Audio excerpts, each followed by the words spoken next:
एक बार की बात है, एक राजा था। अपने राज्य में आने वाले हर सन्यासी से पूछा करता था, इनमें से कौन महान है? एक सन्यासी जिसने दुनिया को त्याग दिया है, या वो जो घर बार संभाल रहा है, जो समाज में रहकर अपनी हर ड्यूटी को पूरा करता है? कुछ ज्ञानी लोगों का कहना था सन्यासी ज्यादा महान है। राजा ने इसका सबूत मांगा। जब वो ये शर्त पूरी नहीं कर पाए तो राजा का आदेश था उन्हें शादी करके घर बसाना होगा। तो वहीं कुछ लोगों का कहना था घर बार वाला आदमी ज्यादा महान है। जब वो इसे भी साबित नहीं कर पाए तो उन्हें भी शादी करके घर बसाने का आदेश दे दिया गया। फिर एक कम उम्र का सन्यासी आया जिसने कहा घर बार वाला आदमी और सन्यासी दोनों ही महान हैं। दोनों अपनी अपनी जगह महान हैं। राजा ने कहा साबित करो। उस जवान सन्यासी ने कहा मेरे साथ एक यात्रा पे चलिए ताकि मैं इसे साबित कर सकूं। राजा अपना राज्य और सेवकों को छोड़कर अकेले यात्रा पर चल दिए। वो मीलों तक चलते रहे और आखिर में एक महान राज्य में पहुंचे। उस खूबसूरत राज्य की राजकुमारी शादी के लिए एक अच्छे लड़के की तलाश कर रही थी। वो एक परफेक्ट आदमी को ढूंढने के लिए रोज एक समारोह का आयोजन करती। वो राजकुमारी बहुत सुंदर थी। वो जिसे भी पति के रूप में चुनती उसे समय आने पर उसके साथ राज्य पर शासन करने का सौभाग्य मिलता। बहुत सारे लोग आए लेकिन राजकुमारी को जिसकी तलाश थी वो उसे मिल नहीं रहा था। उसने एक एक करके सबको रिजेक्ट कर दिया। फिर एक दिन उसने एक बहुत रूपवान सन्यासी को देखा। वो सन्यासी उस सुंदर राज्य को बस एक नजर देखने के लिए रुका था, लेकिन राजकुमारी को उससे प्यार हो गया। वो अपने राज सिंहासन से उतरकर उसके पास गई और उसके गले में माला डाल दी, जिसका मतलब है कि उस सन्यासी को अपने पति के रूप में वो चुन ली थी। वो सन्यासी हक्का बक्का रह गया। उसने माला उतारकर फेंक दी। उसने कहा ये क्या बकवास है? क्या आपको दिखाई नहीं देता कि मैं एक सन्यासी हूँ? मेरे लिए शादी का कोई मतलब नहीं है। वहाँ के मंत्री ने कहा अगर आप राजकुमारी से शादी करते हैं तो इस पूरे राज्य पर आपका शासन होगा। लेकिन सन्यासी पर इस बात का कोई असर नहीं हुआ। वो जल्दी से मुड़ा और भागने लगा, लेकिन राजकुमारी इस बात को स्वीकार नहीं कर पाई। उस पर बस प्यार का भूत सवार था। उसने कहा अगर मैं शादी करूंगी तो इसी आदमी से शादी करूंगी, वरना मैं मर जाऊंगी। और वो सन्यासी के पीछे भागने लगी। वो राजा और सन्यासी जो इस राज्य में आए थे सब कुछ बड़े ध्यान से देख रहे थे। उन्होंने राजकुमारी और उस सन्यासी का पीछा करना शुरू किया। वो सन्यासी उस जंगल का रास्ता बहुत अच्छे से जानता था, इसलिए वो बड़ी तेजी से भागते हुए राज्य से बाहर निकल गया और अपनी यात्रा पर आगे बढ़ने लगा। उस राजकुमारी ने हर जगह देखा, लेकिन वह सन्यासी उसे कहीं नजर नहीं आया।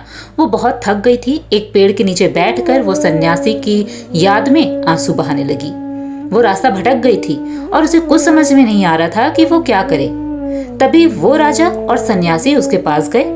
उन्होंने उसकी मदद करने का वादा किया, लेकिन बहुत अंधेरा हो चुका था, इसीलिए वो सुबह होने पर ही उस जंगल से बाहर निकल सकते थे। इसीलिए वो तीनों उस बड़े से पेड़ के नीचे आराम करने के लिए बैठ गए। उस पेड़ पर एक नीले रंग का पक्षी अपनी बीबी और 3 बच्चों के साथ रहता था। उस नीले पक्षी ने अपने घोंसले से नीचे झांक कर देखा और अपनी बीबी से कहा, सुनो, अब हम क्या करेंगे? हमारे यहाँ मेहमान आए हैं और हमारे पास उनके लिए आग जलाने का सामान भी नहीं है।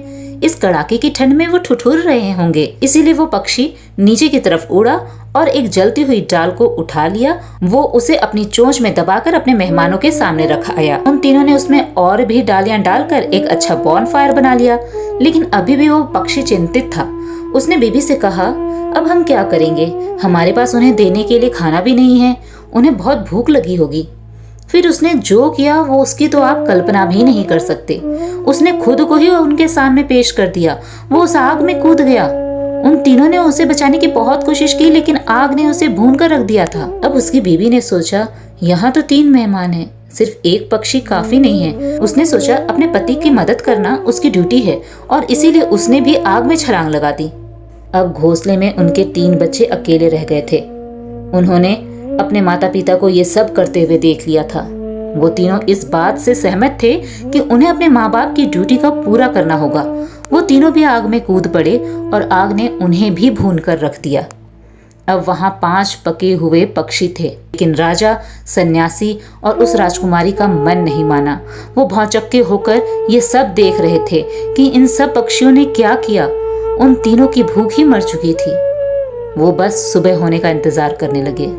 सुबह की पहली किरण निकलते ही उन दोनों ने सबसे पहले राजकुमारी को घर पहुंचाया। वो वापस अपने राज्य और पिता के पास चली गई।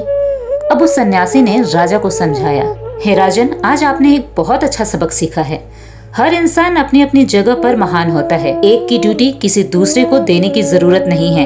अगर आप दुनिया में रहना चाहते हैं तो आपको उन पक्षियों की तरह होना चाहिए। वो दूसरों की सेवा करने के लिए खुद का बलिदान करने को भी तैयार थे। अगर आप इस दुनिया के मोह को छोड़ना चाहते हैं तो आपको उस सन्यासी की तरह होना चाहिए।